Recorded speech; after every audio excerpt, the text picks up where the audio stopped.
Hello, my name is Darren Thomas, and I am the Director of Educational Research Techniques. In this video, we're going to learn about how to find the main ideal in your reading, primarily focused on academic reading, but some of these ideals can apply towards any type of text you may be reading. So let's see what we're going to learn. So first, we're going to begin by looking at the characteristics of a main idea. What has to be a part of a sentence to make it a main ideal? Then we're going to talk about the different places within a paragraph where you might be able to find a main ideal. And lastly, we're going to cover some tips. Maybe you could consider them some exceptions, things to keep in mind when dealing with main ideals. Let's get started. So, in order to have a main ideal, there are several things that you have to have in that sentence. And what a main ideal essentially does is that it summarizes whatever you're reading in a sentence. That's what it's doing. So within the main ideal, you must have the topic. The topic is the subject that the writer is writing about. Another key characteristic of a main ideal is that it must be a complete sentence. That's very, very important. If you've seen prior videos on reading comprehension in this particular series, you know that the topic is not going to be a sentence. It is going to be a phrase, or you can say it's an incomplete sentence. But when you're trying to identify the main ideal of a paragraph, you must make or develop a complete sentence. It must either be within the paragraph, or as we will see in future videos, you have to pull it together from what you're reading. But I'll talk about more about that later. Lastly, this sentence, whatever is being developed, it must summarize the entire paragraph. So let's go ahead and move on. So this bullet right here, we're looking at an example of a main ideal. And this might seem weird right now, but I'll show you a paragraph in a second. But right now, let's just look at this example. There are 3 reasons people love dogs. So I can tell you right now that in whatever paragraph this came from, this paragraph is going to have 3 reasons why people love dogs. Very, very simple, very, very clear. Now, what's the topic of this particular main ideal, or what would be the topic of this particular paragraph? Clearly, it's going to be dogs. Now, the next question we have to ask ourselves as we go through this checklist here of the characteristics of a main ideal is, this sentence up here, is it a complete sentence? So, subject, object, verb, whatever you want to call it. Yeah, I would say this is definitely a complete sentence. We got a verb right here.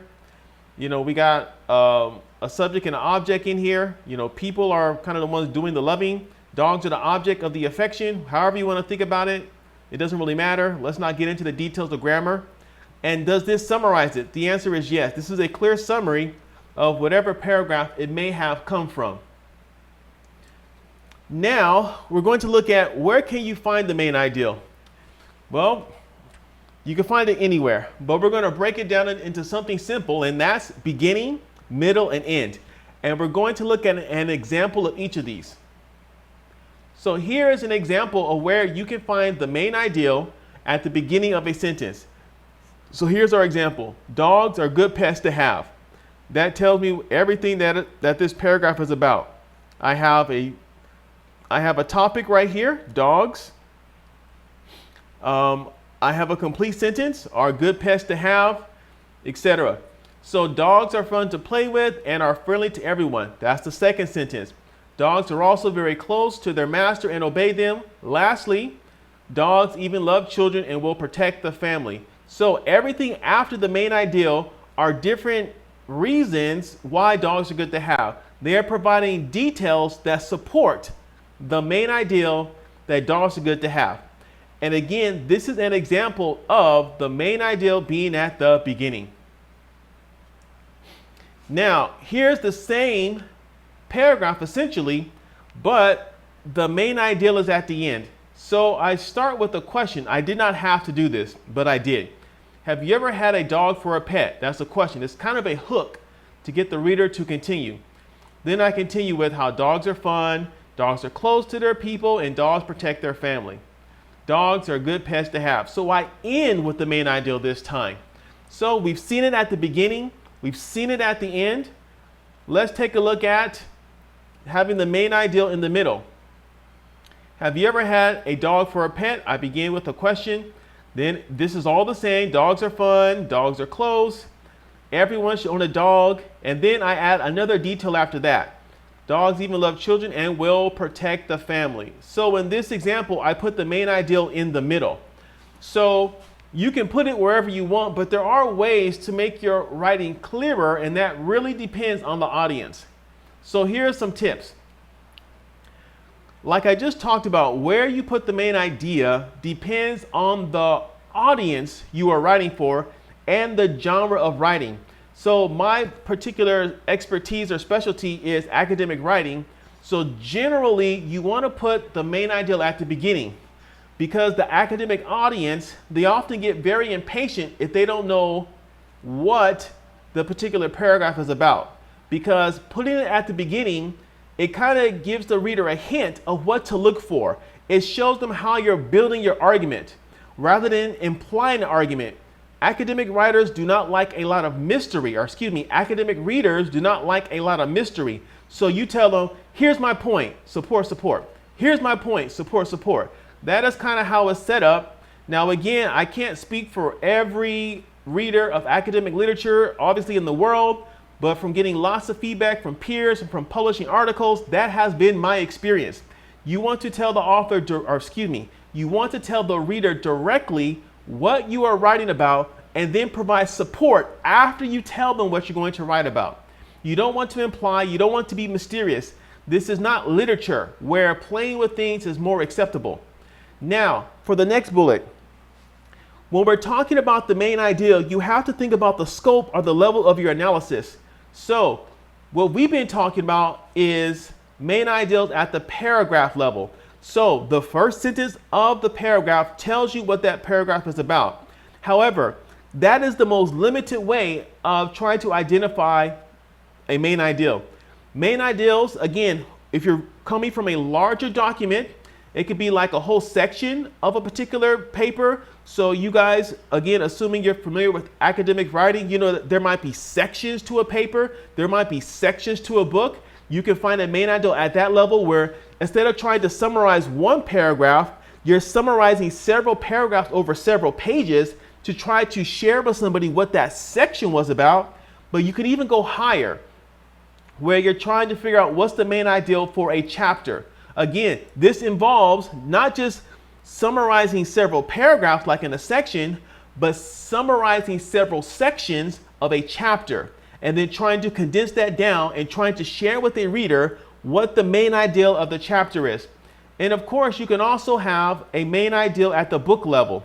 So this is where you're not summarizing just paragraphs or sections, but you're trying to summarize several chapters of a book to be able to explain to a reader what that was about. Now, another way that you can think of the main idea is also as a thesis. This is where the author clearly shares their argument. I'm going to share with you 5 reasons why this is bad for you, or I'm going to share with you why people should not do this. That is also a main idea. And so you have to be careful, and you must make sure that you understand the scope and the level of analysis that you are interested in when trying to determine a main idea. Do you want it for a paragraph, for a section, for a chapter, for a book? Do you want it for an entire paper that you might be reading? This is very, very important because students can get confused about this ideal because it applies at different levels. An analogy I like to use is, a map can be of the world, a map could be of a country, it could be of a particular province or a city or a county. It really depends on what you're looking for. And so the same thing with the main ideal. A main ideal can happen at different levels, and you must be aware of the level you are trying to determine the main ideal for. So in this particular video, we looked at what exactly a main ideal is. A main ideal is a summary, or you could say, of the most important things the author has to share about their topic. That is another way of looking at it. It is summarizing the key points, the most important idea or whatever that the author is sharing with their audience. And so from there, we looked at the characteristics. It must have the topic. It must be a complete sentence, etc. And then lastly, we looked at locations. It could be at the beginning, the middle, or the end. And lastly, we looked at some tips. You have to think about the level of the analysis when you are trying to determine this. And you also have to bear in mind that the level of analysis really affects at what type of main ideal you're trying to build. So, my name is Darren Thomas. I am the Director of Educational Research Techniques.